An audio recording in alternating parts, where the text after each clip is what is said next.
Hello guys, welcome to you my channel. आशा करती हूँ आप सभी ठीक ठाक होंगे। तो गाइज, आज मैं सुनाऊंगी आप सभी को 10वां और 11वां अध्याय। अब मैं सुना रही हूँ सबसे पहले 10वां अध्याय, कृपणाचार्य व कृपि के जन्म की कथा। कृपणाचार्य महाभारत के प्रमुख पात्रों में से एक थे। उनके जन्म के संबंध में पूरा वर्णन महाभारत के आदि पूर्व में मिलता है।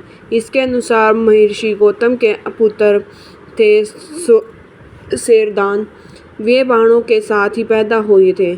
उनका मन धनुर्विद्या में जितना लगता था उतना पढ़ाई में नहीं लगता था। उन्होंने तपस्या करके सारा अस्त्र शस्त्र प्राप्त किए। शेरदान की घोर तपस्या और धनुर्विद्या में निपुणता देखकर देवराज इंद्र बहुत भयभीत हो गया। उन्होंने शेरदान की तपस्या में विघ्न डालने के लिए जानपदी नाम की देवकन्या भेजी। वह शेरदान के आश्रम में आकर उन्हें बुलाने लगी। उस सुंदरी को देखकर शेरदान के हाथ से धनुष बाण गिर गया। वे बड़े संयमी थे तो उन्होंने स्वयं को रोक लिया, लेकिन उनके मन में विकार आ गया था, इसलिए अनजाने में ही उनका सूत्रपात हो गया। वे धनुष बाण आश्रम और उसी सुंदरी को छोड़कर तुरंत वहां से चल गए। उनका वीर्य सरकंडों पर गिरा था, इसलिए वह 2 भागों में बट गया। उसी से एक कन्या और एक पुत्र की उत्पत्ति हुई। उसी समय संयोग से राजा सुल्तान वहां से गुजरे। उनकी नज़र उस बालक व बालिका पर पड़ी। शांतनु ने उन्हें उठा लिया और अपने साथ ले गया। बालक का नाम रखा कृप और बालिका का नाम रखा कृपि। जब शेरदान को यह बात मालूम हुई तो राजा शांतनु के पास आए और उन बच्चों के नाम गोत्र आदि बतलाकर चारों प्रकार के धनुर्विद्या विधि शस्त्रों और उनके राशियों की शिक्षा दी। थोड़े ही दिनों में कृप सभी विषयों में पारंगत हो गए। कृपाचार्य की योग्यता देखते हुए उन्हें कुरु वंश का कलयुग नियुक्त किया गया था। ये था 10वां अध्याय। अब मैं सुनाऊंगी आपको 11वां अध्याय। द्रौपदी व धृष्टद्युम्न के जन्म की कथा। द्रोणाचार्य और द्रुपद बचपन के 2 मित्र थे।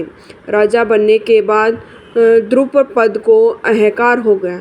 जब द्रोणाचार्य राजा द्रुपद को अपना मित्र समझकर उनसे मिलने गए तो द्रुपद ने उनका बहुत अपमान किया। बाद में द्रोणाचार्य ने पांडवों के माध्यम से द्रुपद को पराजित कर अपने अपमान का बदला लिया।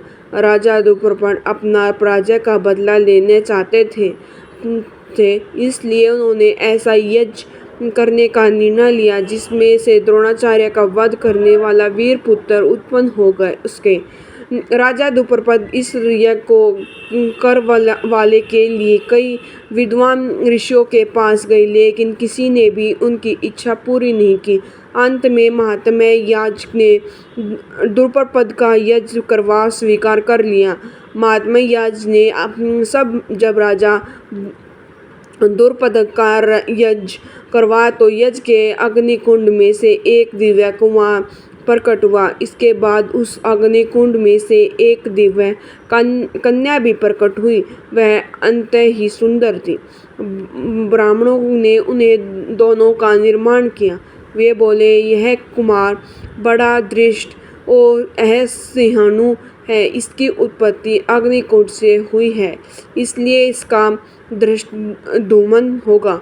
यह कुमारी कर्ण वर्ण की है, इसलिए इसका नाम कृष्णा होगा। द्रुपद की पुत्री होने के कारण कृष्णा ही द्रौपदी के नाम से व्याख्यात हुई।